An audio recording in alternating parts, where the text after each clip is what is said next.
Quiero saludar a todos mis hermanos. Espero que todos se encuentren bien. Sabemos que hoy día es el Día del Señor, donde nos reunimos a escuchar palabras, poder orar y poder cantar a nuestro Padre. No lo hacemos presencialmente, pero lo hacemos en espíritu. Quiero tener una lectura. Esta se encuentra en Salmos 62 y voy a leer del 1 al versículo 8. Dice la palabra del Señor: En Dios solamente está callada mi alma, de Él viene mi salvación. Él solamente es mi roca y mi salvación, es mi refugio, no resbalaré mucho. ¿Hasta cuándo maquinaréis contra un hombre, tratando todos vosotros de aplastarle como pared desplomada y como cerca derribada? Solamente consultan para arrojarle de su grandeza, aman la mentira, con su boca bendicen, pero maldicen en su corazón. Alma mía, en Dios solamente reposa, porque de Él es mi esperanza. Él solamente es mi roca y mi salvación, es mi refugio, no resbalaré. En Dios está mi salvación y mi gloria, en Dios está mi roca fuerte y mi refugio. Esperad en Él en todo tiempo, oh pueblos, derramar delante de Él vuestros corazones. Dios es nuestro refugio. Amén, hermanos. Precioso salmo, que si uno lo medita y lo lleva a su corazón, dice que alma mía, en Dios solamente reposa mi alma. Nosotros todos sabemos que en Dios nosotros tenemos la tranquilidad. Él ha sido con cada uno de nosotros en estos tiempos difíciles. Él nos da todos los días su misericordia. Todos los días Él nos bendice de una u otra manera. Podemos tener problemas, pero hermanos, estamos respirando. Podemos alabar a nuestro Señor. Un día estaremos en la gloria con Él, alabándolo, glorificando, y no vamos a tener dolores, no vamos a tener nada. Gracias al Señor por eso. También agradezco al Señor porque sé que Él ha sido con cada uno de ustedes, mis hermanos. También agradezco a nuestro pastor porque Él se preocupa domingo a domingo de poder darnos palabras para poder alimentarnos. Hermanos, se echa de menos estar juntos, se echa de menos estar todos juntos, pero llegará el tiempo. El Señor sabe por qué hace todo esto. Nosotros, hermanos, tenemos que entregarnos en Él. Como dice Él, esperar en Él en todo tiempo. Hermanos, lo insto a cada uno de ustedes a esperar en el Señor. Vamos a orar para que Él pueda darle palabra a nuestro pastor y Él pueda exhortarnos día a día. Padre bendito, Señor, primeramente te pido perdón, Padre, porque te fallamos todos los días, Señor. Como dice tu palabra, Señor, que debemos esperar en ti. Dice que también resbalaré poco, es decir, día a día tú nos encaminas hacia ti, Señor. Señor, gracias porque tu amor y tu misericordia, Señor, son eternas, Señor, son infinitas. Pero también eres un Dios justo y que va a cobrar, Señor, con justicia, Señor. Padre, gracias te doy porque me permite, Señor, este día poder darle una palabra de ánimo a mis hermanos, Señor. Gracias, Señor, porque a pesar de lo inestable que somos muchas veces, Señor, usted es con nosotros, Señor. Bendiga a cada uno de mis hermanos y mis hermanas, Señor. A los que están enfermos, Señor, sea con ellos, Padre. A los que tienen necesidad, Señor. Padre bendito, usted es el único que consuela nuestros corazones. Gracias, Señor, por este día, Señor. Porque este día, Señor, es para ti, Padre. Señor, somos como trapos de inmundicia, dice tu palabra. Pero, Padre, también nos dice tu palabra que nos debemos esforzar. Dice, mira que te mando que te esfuerces y seas valiente. Señor Jesús, tú eres el que nos da la fuerza, Señor. Tú eres el que nos da ese ímpetu de estar día a día buscándote, Señor. Gracias, Padre, por tu palabra, Señor. Gracias, Señor, por este día, Señor. Gracias, Señor, porque a pesar de todo podemos escuchar palabras, Señor. Y tú sabes por qué haces todo esto, Señor. Bendiga a cada uno de mis hermanos y sea con cada uno de ellos. Todo lo pido en el nombre de nuestro Señor Jesucristo. Amén y amén. Que el Señor les bendiga, mis queridos hermanos.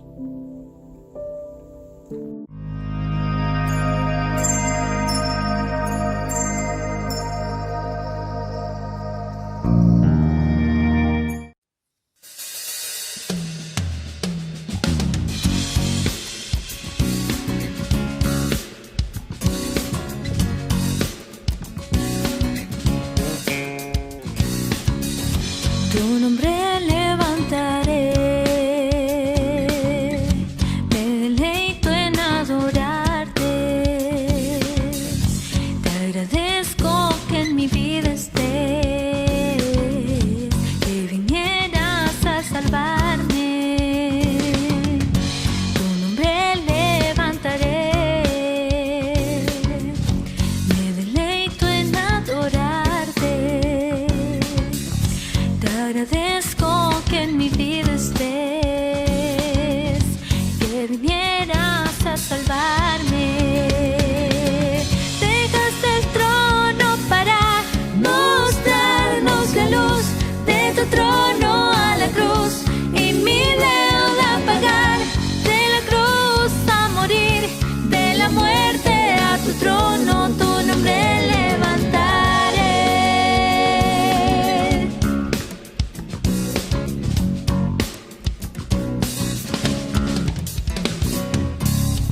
Tu nombre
Buenos días, amada iglesia. Hermosa bendición tenemos hoy de estar nuevamente unidos en torno a la presencia del Señor, en torno a la palabra de Dios. Y le invito a que podamos ir a las Escrituras para que allí encontremos hoy día también una fuente de consuelo, de aliento, de fortaleza. Leemos Colosenses capítulo 4 y continuamos nuestra lectura hoy analizando los versos 7 al 11, que dice así: Todo lo que a mí se refiere os lo hará saber Tíquico, amado hermano y fiel ministro y consiervo en el Señor, el cual he enviado a vosotros esto mismo, para que conozca lo que a vosotros se refiere y conforte vuestros corazones.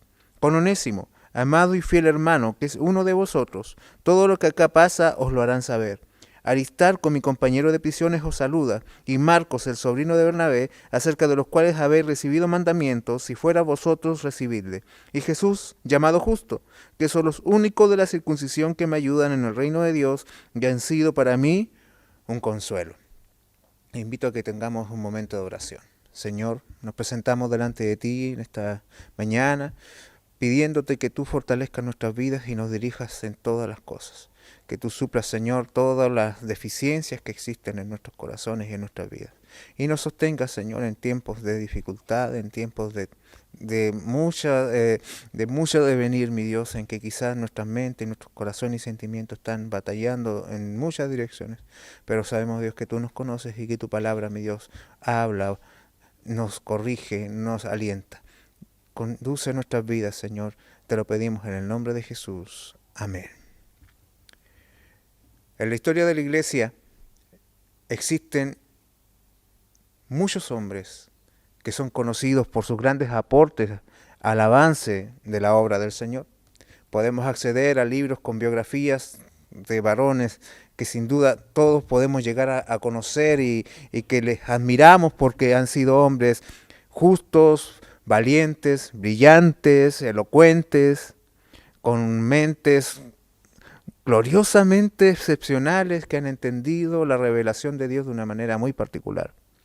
Y eso nos lleva a que quizás como creyentes nos alineemos hoy con unos y con otros, que les admiremos y que sin duda existen muchas razones para admirarles porque su elocuencia, su precisión al predicar, su inteligencia, también hoy el talento musical, hace de que todos podamos reconocer, seguir a esos hombres. En la actualidad, a través quizás de las redes sociales, del pastor que tiene un ministerio gigantesco, que recorre el mundo dando conferencias, o del cantante que graba nuevas canciones.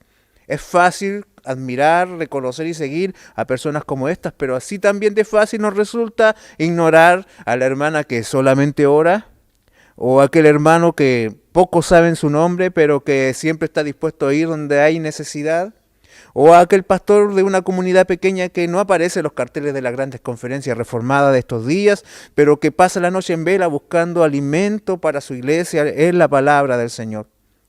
¿Quién los nota? ¿Quién los ve? ¿Quién los sigue? Este texto que hemos leído nos muestra que sí existen hombres, que sus nombres no son tan reconocidos, pero que sí son notados por Dios. El Señor de la iglesia es el Dios que le ha complacido a través de los siglos construir su iglesia sobre vidas anónimas.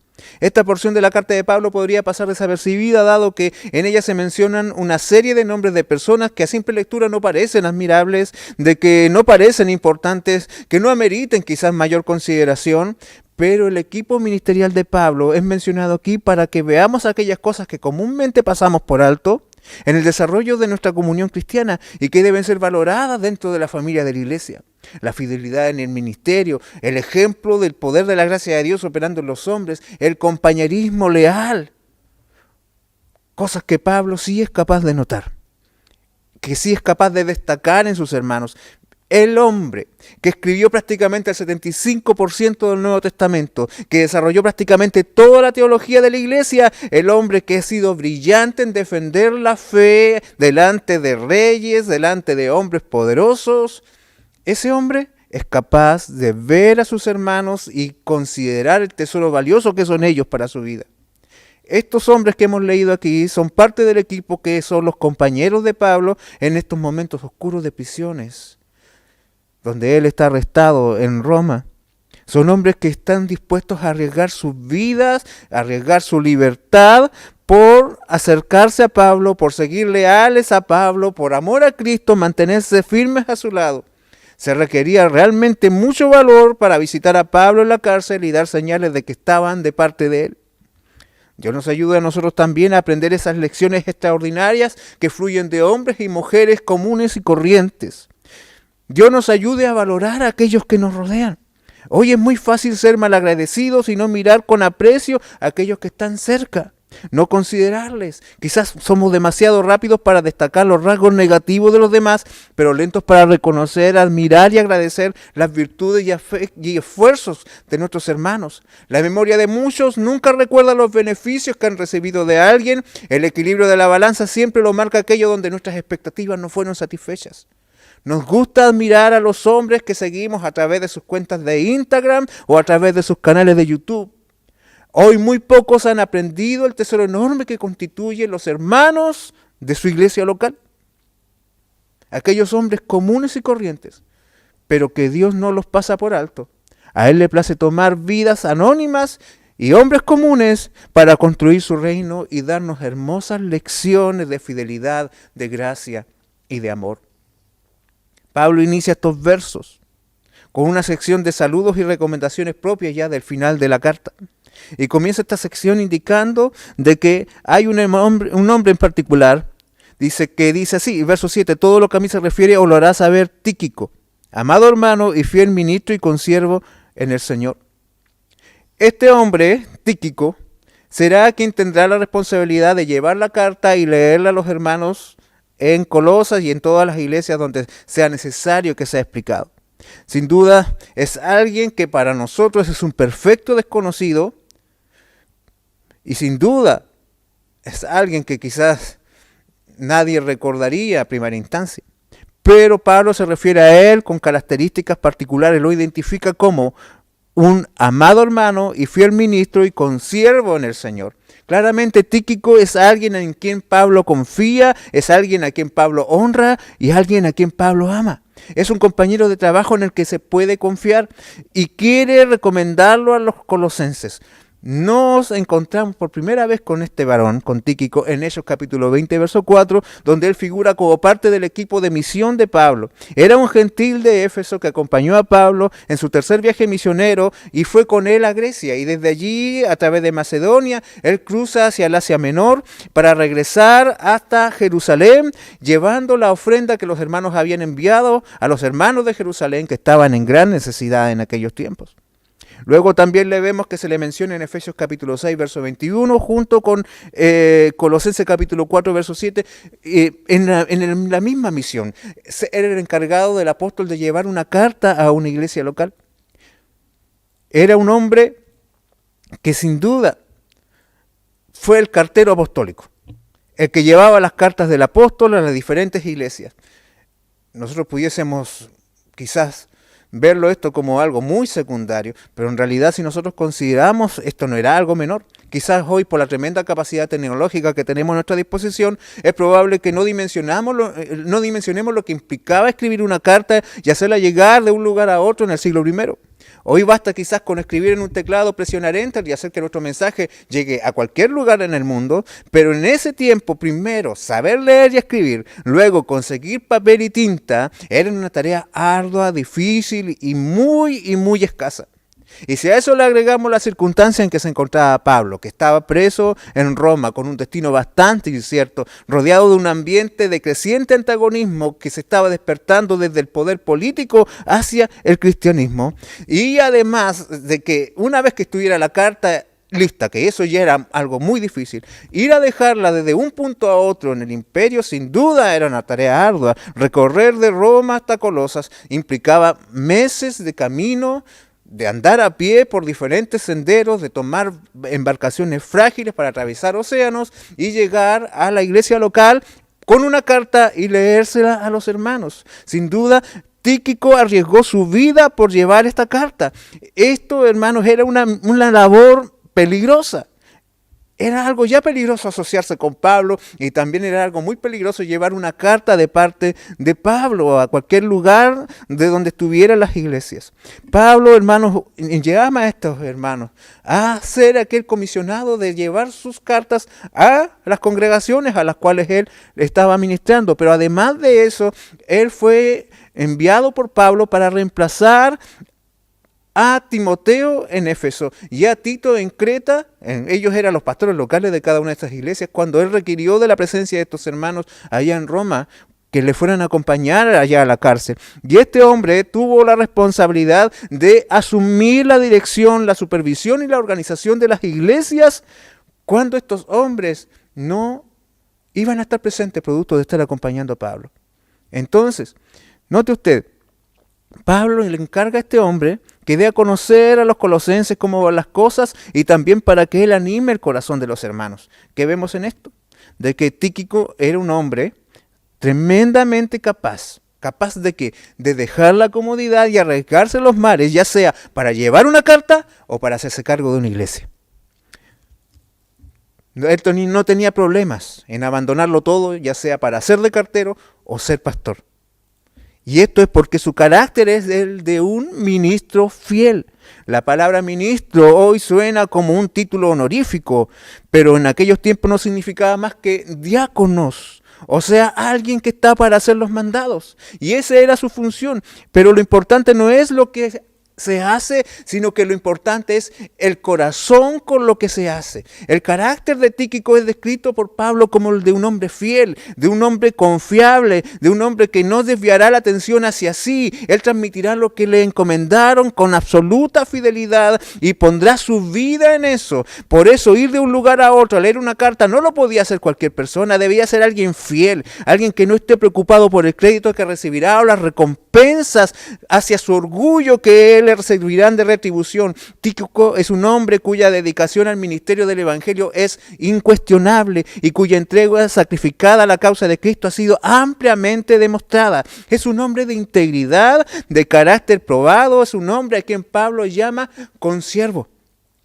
Pablo cada vez que escribía sus cartas se identificaba a sí mismo como un siervo de Jesucristo. La palabra siervo significa doulos en griego, y esto no es otra cosa sino que un esclavo, alguien que no tiene voluntad propia, alguien que no vive para sí, sino que está sometido bajo el gobierno de alguien más grande. En otras palabras dice que Tíquico es un coesclavo con él.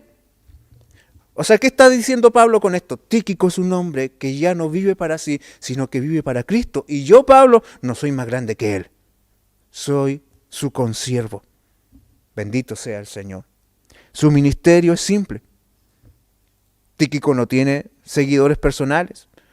Él no está en la discusión de Corinto, yo soy de Pablo, yo soy de Apolo, yo soy de Tíquico. No, nadie se identificaba con él. No. La gente no lo reconocía por su oratoria cautivante. Él lo único que hacía era viajar detrás del apóstol Pablo y dedicarse a entregar las cartas del apóstol. Su ministerio no fue visible y sin embargo hizo posible y eficaz el ministerio de Pablo. Pablo nunca hubiese conseguido todo lo que consiguió si no hubiese tenido a Tíquico trabajando junto con él, hermanos. ¿Por qué? Porque Tíquico es un hombre fiel. Y debido a que Tíquico fue fiel en su tarea, las cartas de Pablo llegaron a su destino y se comunicaron con fidelidad. Si usted se recuerda, lo primero que escribió Pablo en esta carta eran profundos términos teológicos, y este varón fue el que los transmitió a los hermanos, el que los puso en contexto para que los hermanos lo entendieran. Este hombre, hermanos, fue fiel. Y si hoy tenemos el gozo de estudiar la carta a los Colosenses ya durante varios meses, fue producto de la labor de este varón. Sin Tíquico no hubiésemos podido estar predicando esta serie de sermones, porque Tíquico fue fiel. Este hombre es descrito por Pablo como un amado hermano. Su afecto por él es notorio. Es alguien a quien Pablo ama y lo siente como uno nacido del mismo vientre con él. La fidelidad es algo trascendente. Luego de mencionar a Tíquico, Pablo también recomienda a otro varón. Verso 9, con Onésimo, quien va junto con Tíquico, amado y fiel hermano, que es uno de vosotros, todo lo que acá pasa os lo harán saber. Onésimo lo llama a Pablo un amado y fiel hermano y lo identifica como uno de vosotros. Él será parte del equipo que transmitirá la información precisa acerca de las prisiones de Pablo y de las instrucciones que él envía a la iglesia. Sin duda, la sola mención de este hombre en medio de la congregación tiene que haber provocado mucha suspicacia, tiene que haber provocado silencio y asombro y haber hecho que las miradas se cruzaran de un lugar a otro. Pues Onésimo era conocido entre la congregación de Colosas, pero no precisamente como un hermano fiel, sino como el esclavo, fugitivo, traidor que había defraudado al hermano Filemón, el cual era su amo. Pero la gracia transformadora de Dios, que trabaja de forma misteriosa y poderosa, le puso en la cárcel. La vida de Onésimo le iba a pasar la factura y él llega a ser encarcelado y por la providencia divina es encarcelado junto con Pablo. Y allí, hermanos, el evangelio llega a su corazón. A tal punto es transformado este hombre que luego es puesto en libertad, pero no solamente libre en la carne, sino que también es libre en su espíritu. Y Pablo no duda en ponerlo al lado de Tíquico y enviarle de vuelta a los que lo conocían. Ahora el esclavo inútil es un hombre considerado como Onésimo, que se traduce como útil y provechoso. Antes de Cristo era un hombre completamente inservible. Era un hombre absolutamente inútil y no merecía ningún tipo de confianza. Pero en Cristo había sido transformado. El poder del evangelio lo había transformado y lo había vuelto un hombre completamente confiable. Tanto así que Pablo lo llama amado hermano fiel. Querido hermano, qué lección extraordinaria sacamos de estos hombres comunes. Primero, de que no todo ministerio necesita ser público y visible para que sea válido o significativo. Muchas veces nos desalentamos porque lo que hacemos nadie lo ve, porque quizás vemos que nuestro papel es tan secundario, pero lo que vale no es cuánta admiración despertamos en los que nos miran, en los que nos rodean, sino cuán fieles somos. Y desde otra perspectiva, esta lección nos enseña que no solo debemos respetar y valorar a aquel que vemos a través de las pantallas o parado en las grandes plataformas y que nos cautivan con la calidad de su exposición, debemos aprender a admirar y a tener en alta estima también a aquel que es capaz de hacer las cosas sencillas, pero con fidelidad para la gloria de Dios. La fidelidad es una virtud que debe ser valorada en la iglesia. Seguramente se cultiva en silencio y es invisible la mayor parte del tiempo, pero es algo considerado como valiosísimo en el reino de los cielos. Hermanos, es valiosísimo para el ejercicio del ministerio. Cualquiera que sirva a Dios y que busque la aprobación de Dios, sepa que el talento y la inteligencia nunca serán suficientes. Él demanda un corazón fiel. Él ama a los que son capaces de permanecer y cumplir lo que se le demande, ya sea asumiendo el liderazgo de una iglesia o transportando una carta, ya sea predicando el sermón o recibiendo a los hermanos en la puerta. Dios ama a los que son fieles y los ve y los considera. Y luego de mencionar a estos hermanos, si nosotros vemos el desarrollo de la carta, Pablo primero pone allí a los hombres que están comisionados de transportar la información, de compartir la carta y exponerla a los hermanos. Y luego él dice, y hay hermanos acá que están conmigo que les mandan saludos, que quieren saludarles a ustedes como iglesia. Y luego empieza a enumerar a los hermanos que le acompañan en la prisión, los cuales son un grupo de hermanos que pertenecían al judaísmo, que son judíos, y los otros que son simplemente o son hermanos gentiles. Y nosotros vamos a llegar hasta los hermanos de la circuncisión que llama Pablo, los hombres de la circuncisión que están junto a él en la prisión. Aristarco, Marco y Jesús el Justo. Estos son los hombres que siendo judíos creyeron en Jesucristo como el Mesías. Sin duda esto no puede resultar en nada favorable para estos hombres de parte de sus propios compatriotas. Los primeros saludos que Pablo indica son los de Aristarco. Dice así, Aristarco, mi compañero de prisiones, os saluda. Aristarco es un hombre que era judío, pero era un judío nacido en Tesalónica, que acompañó al apóstol en su ministerio en Éfeso. Y en Hechos 19, verso 29, él lo vemos sufriendo los embates del alboroto provocado por los plateros de Diana y experimenta en carne propia la violencia y el odio que el mundo siente hacia los cristianos. Pero él estuvo dispuesto también luego de la paliza, aún así, él estuvo dispuesto a acompañar a Pablo hasta Jerusalén, a pesar de que muchos profetas de Dios le habían advertido a Pablo de que el viaje no sería fácil, que sería muy peligroso y de que estarían expuestos a muchas cosas y a muchas penurias, pero este hombre le acompaña a Jerusalén. Allí él va y él en Jerusalén junto con Pablo nuevamente son golpeados y Pablo finalmente es hecho prisionero, pero Aristarco le quiso acompañar a la prisión. Seguramente le asistió en la cárcel y en el tiempo que estuvo Pablo preso en Cesarea, así como lo está haciendo ahora en Roma. Sin duda él subió al barco junto con Pablo, que lo transportó desde Cesarea hasta Roma, y eso le significó ser uno de los náufragos que junto con Pablo sufrieron los embates de la naturaleza allá en Hechos capítulo 27. Era un hombre que había conocido el rigor de seguir a Cristo. Era un hombre que sabía lo difícil que era identificarse con Cristo y con su siervo. Pero aún así él nunca abandonó al siervo de Dios. Él siempre quiso estar acompañando al varón de Dios. Hermanos, tanto es así de que la tradición dice de que Aristarco fue martirizado en la persecución de Nerón, la misma persecución que le costó la vida al apóstol Pablo. Hay gente que le gusta juntarse con alguien, pero muchas veces solo para ver de qué forma son favorecidos con esa amistad. Pero Aristarco, al estar al lado de Pablo, siempre le significó experimentar dificultades, pero aún así, él nunca le abandonó.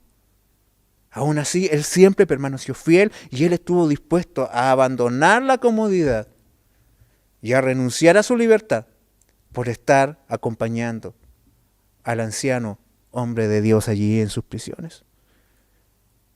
Hermanos, este tipo de hombres son los que provocan la gracia de Dios. Hombres honorables, hombres leales, hombres fieles, hombres sacrificados, hombres que menosprecian la comodidad.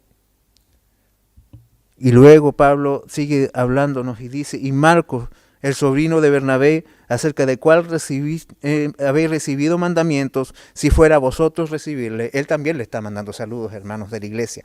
Aquí está Aristarco y conmigo también está Marcos. Yo creo que todos reconocemos precisamente a Marcos y sin duda es un hombre que su nombre es mencionado en diferentes partes del Nuevo Testamento. Es uno de los cuales vio el florecimiento de la iglesia. Sin duda él también conoció personalmente a Jesús y la casa de su madre María sirvió de lugar de encuentro de los primeros creyentes en Jerusalén. De hecho, cuando Pedro fue liberado de la cárcel milagrosamente, Pedro llegó a la casa de Marcos. Él luego acompaña a Pablo y a Bernabé a la gloriosa iglesia de Antioquía, desde donde es puesto al lado de estos dos grandes varones como parte del equipo misionero que emprendería el primer viaje misionero que alguna vez conoció la iglesia. Él fue parte de ese equipo. Él vio las obras del evangelio, pero cuando llegó a Perge de Panfilia, él sintió que eso era demasiado para él. Vio como la dificultad del ministerio eran muchas y terminó abandonando a los siervos de Dios a mitad de camino. Su inconstancia provocó una fuerte discusión entre Pablo y Bernabé, ya que Bernabé, el tío de Marcos, insistía en hacerlo parte del equipo del segundo viaje misionero, pero Pablo no estuvo dispuesto a ser acompañado por alguien que no tenía la voluntad demasiado fuerte, de alguien que era tan frágil en sus convicciones, que era alguien que temía, alguien tan cobarde. No, Pablo dijo, no quiero llevar a este varón, y esto provocó una tremenda discusión, y Marcos fue el causante de la disolución de la primera gran conferencia misionera, si quisiéramos mencionarlo de esa forma. Marcos, un hombre inconstante, pero ahora este hombre está nuevamente al lado de Pablo y por lo visto el anciano apóstol ha recuperado su confianza en él y dice aquí a los hermanos, acerca del cual ya habéis recibido mandamientos. Pablo ya había recomendado a Marcos delante de los hermanos y le había dicho, cuando él vaya a ustedes, no lo juzguen, no le recriminen por su pasado, sino que recíbanlo y él les será de provecho para ustedes. Él ha dado instrucciones acerca de la vida de Marcos. Él se atreve ahora a recomendarlo. ¿Por qué? Porque si en duda, hermanos, de que Marcos esté aquí al lado de Pablo a esta altura de la vida, en medio de estas circunstancias, implica de que hubo una transformación gloriosa en la vida de este varón. Él fue alguien que había fracasado, alguien que no había soportado los problemas, era alguien que había provocado problemas, era un hombre que no fue capaz de soportar el peso del ministerio, era un desertor, pero que fue restaurado por la gracia del Señor. ¿Qué pudo haber influido en la restauración? Sin duda, hermanos, podemos considerar varios elementos. El primero, la bondadosa tutela de Bernabé, su tío, quien era conocido entre los apóstoles como el hijo de consolación. Y eso es porque Bernabé veía más allá de lo que muchos otros veían. Y Pablo es fruto de esa visión que había en el corazón de Bernabé. Sin duda también la severa disciplina de Pablo, mostrada en su negativa de llevar en el segundo viaje misionero, tienen que haber influido en su carácter. Quizás Marco necesitaba un poco de mano dura también. Y la influencia de Pedro, a quien él llama en su carta, en 1 de Pedro capítulo 5, verso 13, mi hijo. Pedro estaba muy identificado con Marco. Una tradición muy antigua siempre ha puesto a estos hombres trabajando juntos. Quizás, hermanos, se dice de hecho también de que Marcos escribió su evangelio, que es el primer evangelio en ser escrito, producto de la narración que Pedro hacía de su encuentro, su cercanía con el Señor Jesucristo. Hermanos, ¿y qué más que Pedro sabía por experiencia propia que había esperanza para aquellos que habían fracasado y caído en el pecado de la deslealtad y cobardía? ¿Quién más conocía que Pedro las gloriosas bendiciones de las segundas oportunidades? Sin duda, todo eso tiene que haber influenciado a Marcos a reconsiderar y a levantarse de donde había caído. Pero sin duda, hermanos, la obra del Espíritu Santo es eficaz, que no deja caer a los que son del Señor, que los levanta y los vuelve útiles. Pablo en su segunda carta a Timoteo le pide que le lleve consigo cuando vaya a Marcos, porque él dice, me es útil. Este mismo hombre que había renunciado al ministerio, hermanos, también luego escribe el primer evangelio. ¿Quién provoca esas transformaciones sino el poder del Señor? Hermanos, quizás nosotros tenemos altas expectativas de los que nos rodean.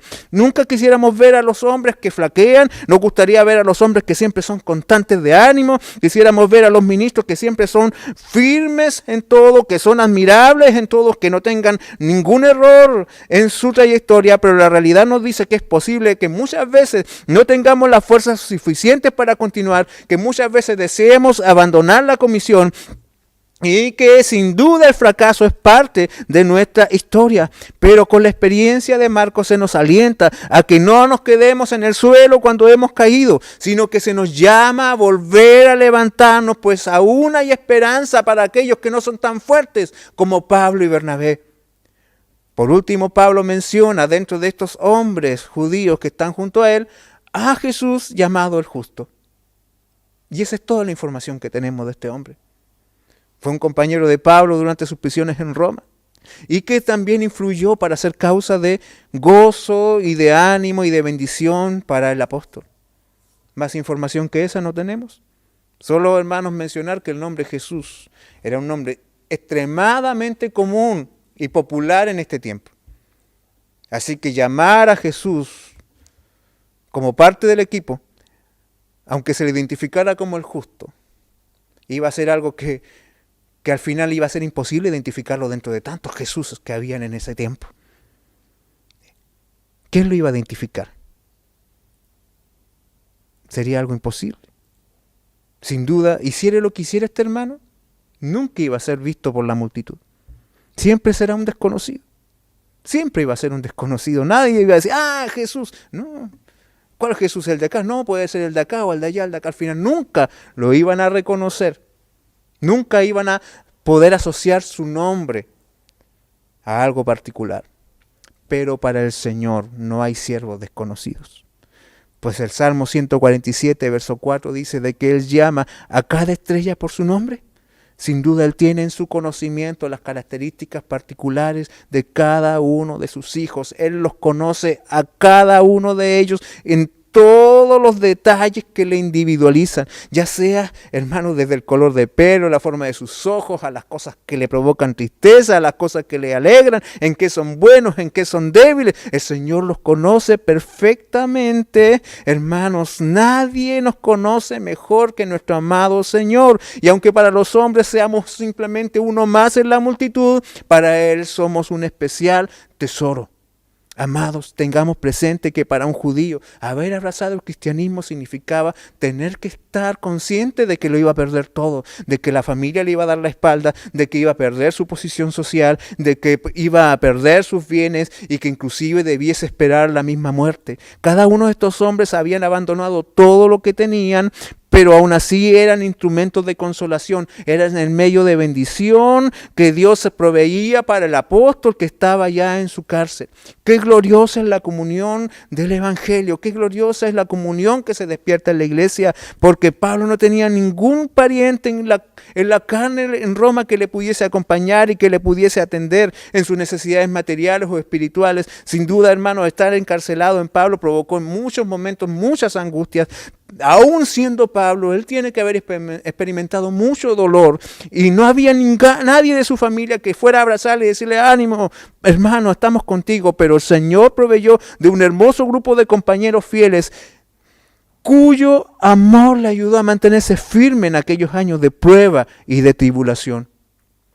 Ellos habían renunciado a todo por seguir a Cristo y acompañar al siervo del Señor. Estos hombres eran hombres que habían aceptado con gozo las cadenas de servicio a Cristo. Por lo tanto, nunca serán unos desconocidos en el reino de los cielos. En el tiempo de las celebridades, es bueno recordar qué es lo que Dios realmente valora en sus hijos. La fidelidad, la valentía, el amor, el sacrificio. Aprendemos que sin duda, más que ser brillantes, Dios nos quiere fieles. Que seamos un ejemplo de lo que Dios logra cuando transforma a sus hijos. Y además que apreciemos el poder de la restauración y que los fracasos en sí son lecciones.